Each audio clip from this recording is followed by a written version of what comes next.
नमस्कार, news India आप देख रहे हैं। मैं आपके साथ सागर मिश्रा। सीधे आपको लेकर चलेंगे अहमदाबाद, जहां पर PM Narendra Modi road show कर रहे हैं।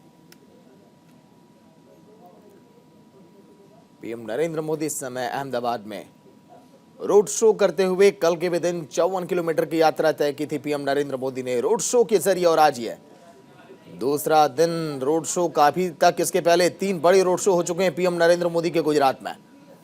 रोड शो के जरिए विधानसभा सीटों को साधने की पूरी कोशिश है इस समय बीजेपी की। पीएम नरेंद्र मोदी देखिए हाथ हिलाकर लोगों का अभिवादन स्वीकार करते हुए, और देखिए किस तरह से दोनों तरफ लोगों की भीड़, कतारें, लोगों का हुजूम, और इस कदर दीवानगी पीएम नरेंद्र मोदी के लिए और बीजेपी के लिए। बीजेपी इसीलिए दावे के साथ कह रही है कि एक बार फिर सत्ता में हम बरकरार रहेंगे। 27 सालों से जो बीजेपी की सरकार है वो आगे भी रिपीट होगी।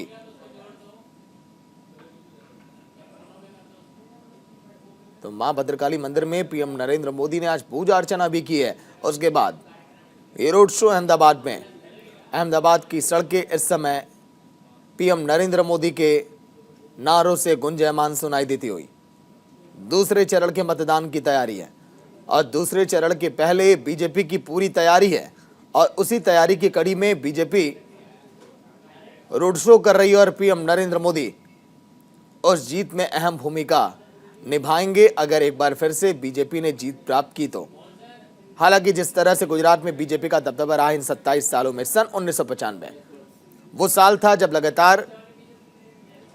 जब से लगातार बीजेपी जीतती चली आ रही है गुजरात में। 1995, फिर उसके बाद 97, सन 2002, 7, 12, 17, 22। ये साल केवल साल नहीं है, ये इतिहास के पन्नों में उन सुनहरे अक्षरों में दर्ज है कि बीजेपी ने किस तरह से इतिहास बनाया है गुजरात में।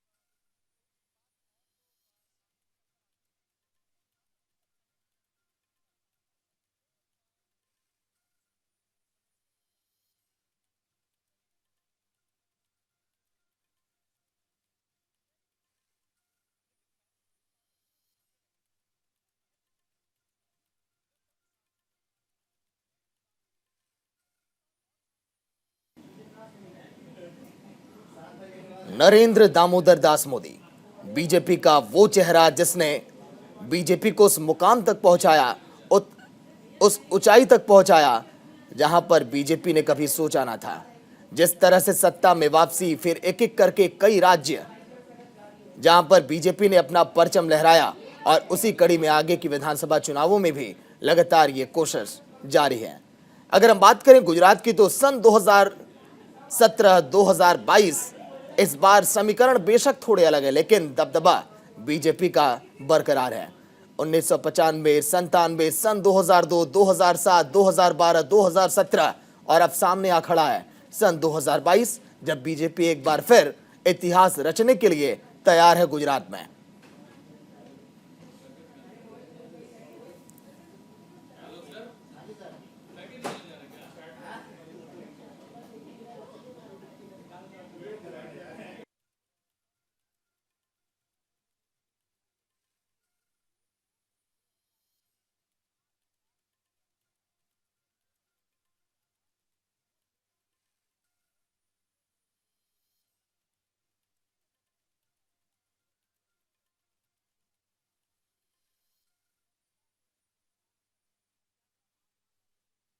ये अहमदाबाद की सड़कें, पीएम नरेंद्र मोदी, साथ में उनका कारवां और सड़क के दोनों तरफ लोगों का हुजूम, ये दर्शाता है कि किस कदर उन्हें प्यार है बीजेपी से, किस कदर उनकी दीवानगी है बीजेपी के प्रति, किस कदर वो बीजेपी के उस कमल के निशान को पसंद करते हैं जिस पर उन्हें जाकर बटन दबाना है। अगर हम बात करें बीजेपी की तो इस समय बीजेपी वो पार्टी है जो देश के तमाम राज्यों में अपना पैर जमाए बैठी है। साथ में खड़ी आम आदमी पार्टी, कांग्रेस कड़ी चुनौती देने की तैयारी तो है, लेकिन थोड़ी सी फीकी पड़ती हुई इस समय दिखाई दे रही है, क्योंकि लगातार जिस तरह से प्रचार प्रसार का दौर, पीएम नरेंद्र मोदी का मैदान में उतरकर लगातार ये रोड शो करना, ये दर्शाता है कि बीजेपी अपने दावे को और भी मजबूत कर रही है गुजरात के चुनाव में। 5 दिसंबर जब दूसरे चरण का मतदान होगा और उस दिन वोटरों का जो मूड है वो अब थोड़ा सा बदलेगा, क्योंकि पीएम नरेंद्र मोदी को जब अपने बीच पहुंचेंगे और पाएंगे ये दर्शक, तो शायद इनका जादू चलेगा। क्योंकि जब जब पीएम नरेंद्र मोदी ने रोड शो करके माहौल बनाया तो इन विधानसभाओं में बीजेपी ने बेहतर जीत प्राप्त की है। कांग्रेस और आम आदमी पार्टी ने भी हालांकि मेहनत कम नहीं की, और कम आंकना भी बीजेपी के लिए वो भूल साबित हो सकती है। इसीलिए लगातार मैदान में पसीना बहा रहे हैं बीजेपी के ये दिग्गज चेहरे, ताकि जो माहौल है बीजेपी के पक्ष में वो बरकरार रहे आने वाले 5 तारीख को भी।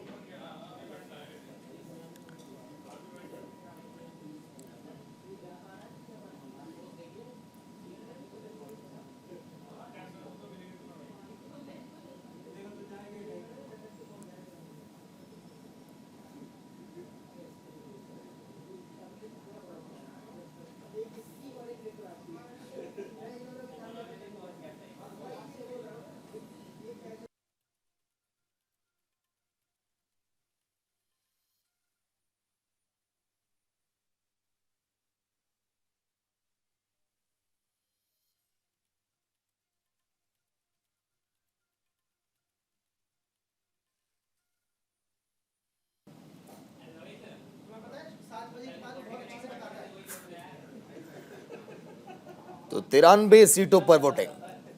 गुजरात का चुनावी रण सज धज कर तैयार, और सामने खड़े पीएम नरेंद्र मोदी दूसरे चरण की तैयारी में। बीजेपी एक बार फिर उस करिश्मे को दोहराना चाहती है, वो ताकत एक बार फिर चुनावी मैदान में दिखाना चाहती है जो सन 2017 में आपने देखा था। 99 सीटें बेशक आई थी सन 2017 में, लेकिन इस बार बीजेपी चाहती है कि आंकड़ा 150 के पार पहुंचे, और बीजेपी जो 27 सालों से जीतती चली आ रही है ये आगे भी बरकरार रहे। चाहे हम बात करें लोकसभा चुनाव की या फिर किसी भी राज्य के विधानसभा चुनावों की, जब जब पीएम नरेंद्र मोदी चुनावी मैदान में इस तरह से रोड शो किए, तब तब बीजेपी के पक्ष में माहौल बना और बीजेपी ने ज्यादा से ज्यादा सीटें हासिल की है, और आज भी कुछ उसी तरह की तैयारी में है बीजेपी। कल के दिन अहमदाबाद की सड़कों पर आपने देखा था 54 किलोमीटर का लंबा रोड शो, जिसे ऐतिहासिक बताया गया, और आज भी कुछ उसी तरह की ये तस्वीरें, ये झांकी दिखाई दी रही है बीजेपी की तरफ से। तो सहयोगी मेहुल झाला भी जुड़ चुके हैं लाइव पूरी जानकारी के साथ। मेहुल, तस्वीरें हम दिखा रहे हैं दर्शकों को। ऐतिहासिक रोड शो कल के दिन हमने देखा, लेकिन दूसरे चरण के मतदान के पहले बीजेपी के पक्ष में लग रहा है कि माहौल बनाने में अब पीएम नरेंद्र मोदी पूरी तरह से कामयाब हो रहे हैं। मेहुल, देखिए, उत्तर गुजरात और मध्य गुजरात में आज ताबड़तोड़ रैलियां की है प्रधानमंत्री नरेंद्र मोदी ने। अब की बार जो है वो पुराने अहमदाबाद, जो कि एक वक्त में बड़ा संवेदनशील इलाका माना जाता था, 2 साइकिल भी टकरा जाती थी तो खूनी जंग खेला जाता था, ये उस प्रकार का इलाका है। वहाँ की मानसिकता उस वक्त थी जब प्रधानमंत्री नरेंद्र मोदी बतौर मुख्यमंत्री सत्ता पर आए। उसके बाद आहिस्ता आहिस्ता दंगे या तूफान जो है उसको कंट्रोल में कर लिया गया। उसी प्रधानमंत्री नरेंद्र मोदी मुख्यमंत्री रहते थे तब भद्रकाली माता के मंदिर हर लाभ पंचमी के दिन आते थे। ये एक परंपरा रही है कि हर मुख्यमंत्री नगर देवी के नाम से जानी जाती भद्रकाली को लाभ पंचमी के दिन, दिवाली के 5वें दिन यहाँ पूजन करने, अर्चन करने आते हैं।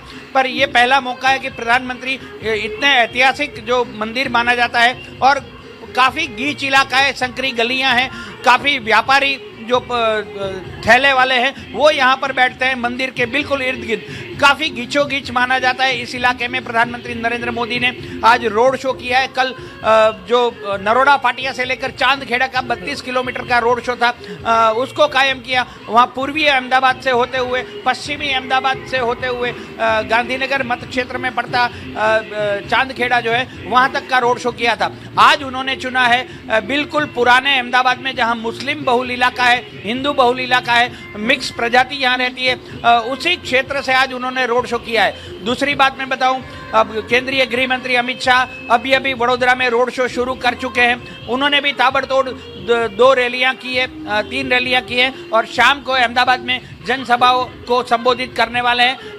मैं आपको बताऊं कि प्रधानमंत्री और केंद्रीय गृह मंत्री दोनों ही आखिरी चरण के चुनाव के पहले ठीक 24 घंटे पहले ताबड़तोड़ चुनाव प्रचार में लगे हुए हैं। जिस तरह से कयास लगाया जा रहा है कि पहले चरण की वोटिंग जो काफ़ी कम हुई है 2017 के कंपैरिजन में, उससे ये आगे ले जाने की कोशिश करते हैं कि दूसरे चरण में कहीं ना कहीं कोई कसर न छूट जाए और वोटिंग बम्पर हो। मैं आपको बताऊं कि 1 तारीख को सौराष्ट्र क्षेत्र में 1000 शादियां थी और महज 300 शादियां केवल राजकोट जिस तरह से आप जिक्र कर रहे हैं पीएम नरेंद्र मोदी का ये रोड शो मुस्लिम बाहुल्य इलाकों में भी है। असदुद्दीन ओवैसी भी हैं चुनावी मैदान में। कई ऐसी सीटें जहां पर वो इस समय दांव खेलने की कोशिश में है। क्या कोई फर्क पड़ेगा क्या उससे? बिल्कुल, ओवैसी ने आज भी डोर टू डोर कैंपेन की है अहमदाबाद के मुस्लिम बहुल इलाके में। कहीं ना कहीं ये दर्शाता है कि मुस्लिम किसकी और, चूंकि जहाँ पर ओवैसी की मानसिकता है वो हिंदू धर्म को या केंद्र सरकार की नीति रीतियों को और मुस्लिम संप्रदाय पर हो रहे अत्याचारों को आगे लेकर उनके पक्षधर रहते हैं। जब प्रधानमंत्री नरेंद्र मोदी और भारतीय जनता पार्टी मुस्लिम बहुल इलाकों को, मुस्लिम समुदाय को भी साथ रख के विकास की बात करते हैं, इसीलिए स्लोगन दिया है डबल इंजन सरकार, केंद्र में नरेंद्र, राज्य में भूपेंद्र और भरोसा की भाजपा सरकार। इस पर इनका जोर रहता है और प्रधानमंत्री नरेंद्र मोदी ही भारतीय जनता पार्टी के चेहरे हैं। केंद्रीय गृह मंत्री अमित शाह बड़ौदा में रैली कर रहे हैं और अहमदाबाद में प्रधानमंत्री नरेंद्र मोदी खुद आज दूसरे दिन चुनाव प्रचार में रैली के जरिए जुड़े हुए हैं। सागर, लेकिन अगर हम दूसरे चरण के चुनाव की बात करें, आपने जब जिक्र कर ही दिया वोट के प्रतिशत को लेकर, पहले चरण में हमें वो दिखाई नहीं दिया। सन 2012 और 17 के आंकड़ों को हमने सोचा था कि इस बार के चुनाव में ध्वस्त करेगी आम जनता, लेकिन वो रुझान थोड़ा सा कम दिखाई दिया, वो उत्सुकता थोड़ी कम दिखाई दी थी। मेहुल, बिल्कुल सागर, में वही बात कर रहा था कि 5 दिसंबर को जब दूसरे चरण की वोटिंग हो रही होगी तब गुजरात भर में बड़े पैमाने पर शादियां हैं और यही वजह एक हो सकती है अगर वोटिंग कम हो जाए। अभी मैंने बड़ौदा लोकसभा क्षेत्र के पूर्व सांसद और रावपीरा विधानसभा क्षेत्र के प्रत्याशी बालू शुक्ल से बात की। उनसे भी सवाल किया मैंने कि 5 तारीख को बड़े पैमाने पर शादियां हैं तो भारतीय जनता पार्टी कल के जो सौराष्ट्र में वोटिंग हुई थी उसको कैसे उबर पाएगी या उसकी सरभर कैसे करेगी। तो बालू शुक्ल ने कहा कि हमने डोर टू डोर कैंपेनिंग शुरू की है, हमने वोटर्स को रिझाने की कोशिश की है कि आप शादी के मंडप में जाने से पहले अपनी वोटिंग निपटा कर जाएं। तो क्योंकि भारतीय जनता पार्टी के लिए दूसरे चरण की वोटिंग काफी महत्वपूर्ण है, ऐसे में अगर शादी रोड़ा बन जाती है और बड़े पैमाने पर शादियां हो रही है तो और वोटिंग कम होती है तो कहीं ना कहीं भारतीय जनता पार्टी को, कांग्रेस को या फिर आम आदमी पार्टी को बड़े झटके लग सकते हैं। क्योंकि पहले चरण में वोटिंग कम हुई है, भारतीय जनता पार्टी में भी खलबली है क्योंकि कई ऐसे क्षेत्र हैं जहां पर भारतीय जनता पार्टी का दबदबा रहा था। मैं आपको बताऊं कि जसदन इलाके जहां से कुंवर जी बावलिया पूर्व सांसद कांग्रेस में हुआ करते थे, वो भारतीय जनता पार्टी में रूपानी सरकार में कैबिनेट मंत्री थे, वहां पर कोली पटेलों का भी 11% वोटिंग कम हुई है। तो कोली खेमे में भी एक बड़ा संदेश गया है कि भारतीय जनता पार्टी से या तो वो नाराज है या कुंवर जी बावलिया ने काम नहीं किया है या भारतीय जनता पार्टी के काम से कोली समुदाय जसदन में खास करके संतुष्ट नहीं है। पाटीदार समाज में भी ऐसे ही कुछ संदेश दिया है। 6 से 7% वोटिंग कम हुई है। पाटीदार समुदाय भी इस बार सौराष्ट्र इलाके में वोटिंग से नदारद रहा है।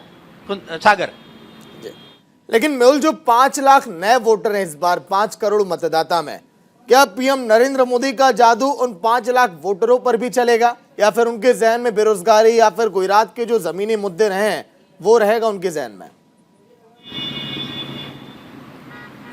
बिल्कुल पहले चरण के चुनाव में वैसी कोई चीज़ें नजरें नहीं आई। इक्का दुक्का जो नए वोटर्स हैं जो पहली बार वोटिंग कर रहे हैं वो जरूर मतदान मथक तक पहुंचे अपने माता पिता के साथ। पर दूसरे चरण में क्या स्थिति होगी ये कहना अभी वक्त से पहले है, चूंकि जिस तरह से माहौल बना हुआ है, पहले चरण की वोटिंग कम हुई है। न केवल भारतीय जनता पार्टी के दिग्गज बल्कि प्रत्याशी भी बेचैन है कि अगर दूसरे चरण में इस तरह का माहौल रहा तो कहीं ना कहीं हाथ से ये जो विधानसभा क्षेत्र है निकल सकता है। कहीं आम आदमी पार्टी ने भी जोर आजमाइश की है। आज भगवंत मान ने अहमदाबाद में प्रेस कॉन्फ्रेंस करने के बाद 3 जनसभाओं को संबोधित किया है, 1-2 रोड शो किए हैं। तो कहीं ना कहीं माहौल जो है ये कत्ल वाली रात है चुनाव प्रचार का। यूं कहें कि कल शाम चुनाव प्रचार थम जाएगा, कल मतदाताओं तक कैसे पहुंचे ये भी एक विडंबना हर पार्टी और हर नेताओं के लिए है। पर इससे पहले मैं बताऊं कि आज का चुनाव प्रचार एक कत्ल की रात है। कल शाम से 5 बजे से चुनाव प्रचार बंद हो जाएगा, जबकि 5 तारीख को वोटिंग होनी है। सागर जी। लेकिन मेहुल, अगर हम जिक्र कर रहे हैं फिर एक बार कि अगर गुजरात का ये विधानसभा चुनाव है, 27 सालों से बीजेपी यहां पर लगातार जीतती चली आ रही है। बहुत मतलब कि कठिन काम है विपक्षी पार्टियों के लिए परास्त करना बीजेपी को, क्योंकि गुजरात जो है पीएम नरेंद्र मोदी का गृह राज्य है। अमित शाह भी लगातार यहां पर माहौल आकर बनाते रहे और बीजेपी के मुकाबले अन्य जो पार्टियां हैं वो कम दिखाई भी दी प्रचार प्रसार में।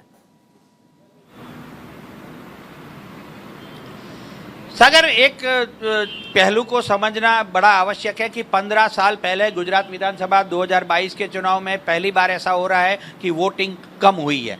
दूसरा ये कि अगर ये हमने जो आकलन दिया कि पाटीदार समुदाय नाराज है, कोली समुदाय नाराज है, सौराष्ट्र में मतलब सूरत क्षेत्र में जो पाटीदार बहुल इलाका है वहाँ पर भी 4 विधानसभा क्षेत्र की सीट है, वहाँ पर काफ़ी कांटे की टक्कर है। माना जा रहा है कि गोपाल इटालिया जो आम आदमी पार्टी के हैं या फिर उनके सहयोगी अल्पेश कथीरिया जो है वो कतारगाम से चुनाव लड़ रहे हैं। ये गोपाल इटालिया वराछा से लड़ रहे हैं। तो कहीं ना कहीं पाटीदार बहुल जो है समुदाय और खास करके युवा है वो अगर उसका ढलान आम आदमी पार्टी या उनके चेहरे जो प्रत्याशी हैं उनकी ओर खींचा चला गया हो तो उसमें कोई नयापन नहीं लगता है।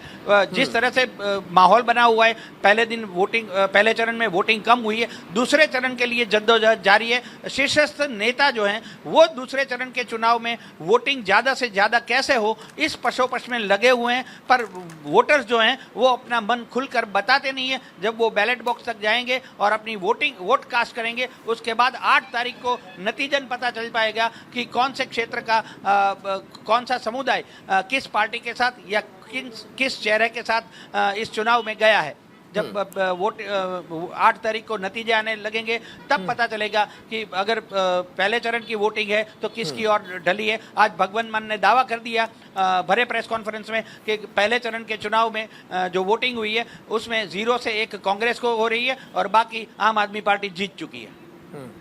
चलिए, दावे तो सभी पार्टियों के होते रहेंगे मेहुल, लेकिन गुजरात का विधानसभा चुनाव अन्य पार्टियों के लिए टेढ़ी खीर है यहाँ पर जीत प्राप्त करना। लेकिन कौन कौन से ऐसे मुद्दे रहे हैं आपको लग रहा है मेहुल कि जहां पर बीजेपी डैमेज को कंट्रोल करने में लगी है?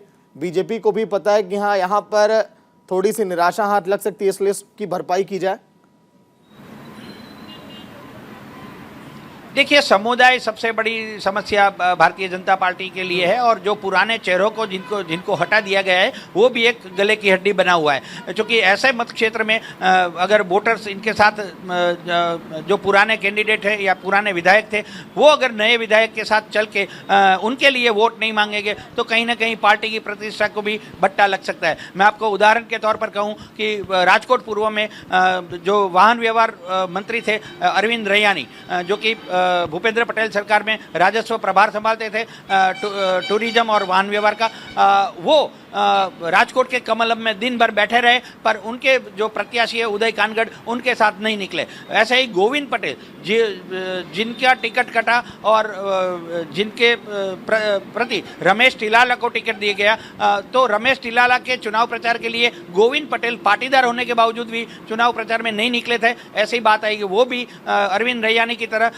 राजकोट के कमलम में बैठे रहे, हाथ पर हाथ धरे और क्या हो रहा है क्या नहीं हो रहा है उसकी जानकारी अपने समर्थकों से ले रहे थे। कुल मिलाकर मामला यही है कि पुरानों को जिनका टिकट कटा है वो नाराज है, उनके समर्थक नाराज है। शायद यही वजह है कि 2 दिन पहले, चुनाव के 2 दिन पहले CR पाटिल को राजकोट जाना पड़ा। और कौन कौन नेता जो है भारतीय जनता पार्टी के कार्यकर हैं वो निष्क्रिय दिख रहे हैं, उसकी सूची उन्होंने हासिल की थी।